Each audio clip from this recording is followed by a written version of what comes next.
అన్నమయ్య జిల్లా Rajampet municipal council సమావేశం వాడివేడిగా సాగింది. మున్సిపల్ కార్యాలయం అవినీతిలో కూరుకుపోయిందని కౌన్సిలర్ మున్సిపల్ వైస్ చైర్మన్ మర్రి రవి ఆరోపించారు. ఈ సందర్భంగా లంచాలు ఇచ్చిన బాధితులతో సెల్ ఫోన్లో మాట్లాడారు. కౌన్సిలర్ల ఆరోపణలపై విచారణ జరిపి చర్యలు తీసుకుంటామని చైర్మన్ పోలా శ్రీనివాసులు హామీ ఇచ్చారు. అనంతరం పలు కౌన్సిల్ ప్రతిపాదనలను ఏకగ్రీవంగా ఆమోదించారు.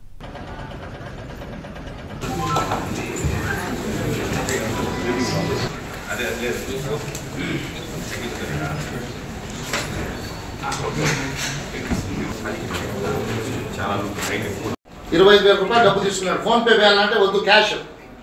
₹25,000 సాక్ష్యం ఇస్తాను.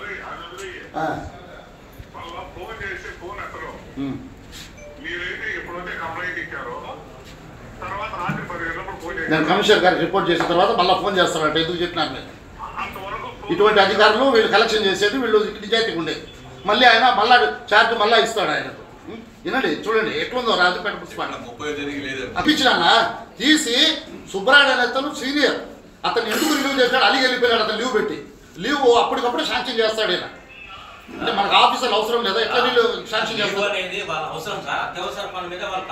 మీరు ఇల్లు తీసేసినా కలిగినాడు ఆయన.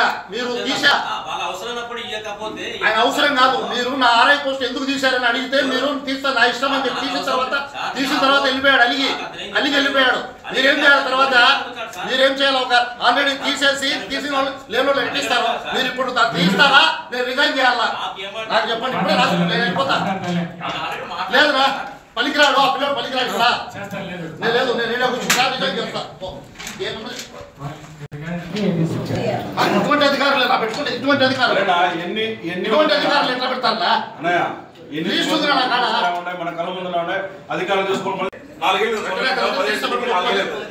ఈ 4 ఏళ్లలో మన అభివృద్ధి ఏంది, మున్సిపాలిటీ అభివృద్ధి ఏంది, మాకు శ్వేతపత్రం రిలీజ్ చేయాలని చెప్పేసి కోరుకున్నాం సార్ స్వామి.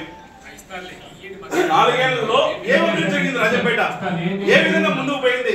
స్టేట్ ఫండ్స్ ఏమొచ్చాయి, సెంట్రల్ ఫండ్స్ ఏమొచ్చాయి, మనకు మన సొంత నిధులు ఏమున్నాయి మున్సిపాలిటీ దగ్గర.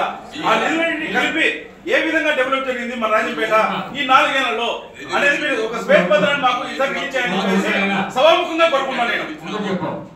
చూసి ఈ పని ఎక్కడ చేస్తే మాకు చూపించండి, అడగడానికి అధికారం ఉన్న ఉంటుంది మాకు. దీన్ని మాత్రం ఖచ్చితంగా చేయాల్సి